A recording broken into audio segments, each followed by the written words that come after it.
Rebecca Parsons had waited years to own her own place, and when she finally moved into the Harasses condominiums in Old Town, Maine, she thought she had found peace. Living with hypermobile Ehlers-Danlos syndrome and POTS, she relied heavily on her loyal service dog, Otis, for mobility and daily assistance.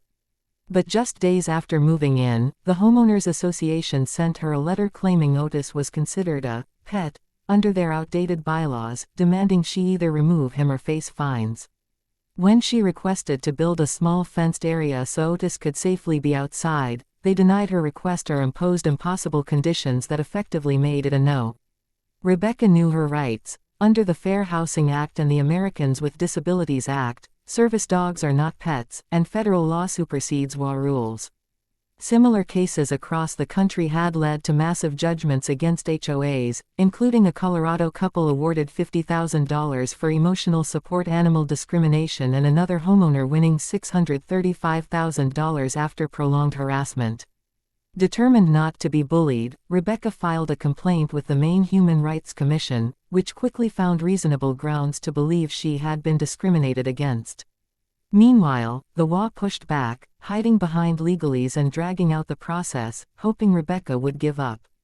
Instead, she gained community support, disability advocates rallied behind her, and local newspapers covered her story, painting the HOA as heartless and discriminatory. As public pressure mounted, legal precedent loomed large, with courts repeatedly ruling against HOAs in similar service dog harassment lawsuits. Facing potential lawsuits, bad publicity, and federal housing violations, the HOA finally agreed to a settlement. They acknowledged Otis as a legitimate service dog, granted permission for the fence without unfair conditions, rewrote their bylaws to comply with disability laws, and agreed to undergo training to prevent future discrimination. Rebecca built the fenced yard for Otis, ensuring he could roam safely, and her victory became a landmark moment for disability rights in the community. Her social media post, "Service dogs are not pets. Know your rights. Stand up," went viral, inspiring others facing HOA harassment to fight back. The case became a teaching moment across Maine, reinforcing that service dog rights are protected under the Fair Housing Act and ADA, that HOA harassment can lead to massive financial penalties, and that homeowners like Rebecca can turn the tide with determination, legal knowledge, and public support.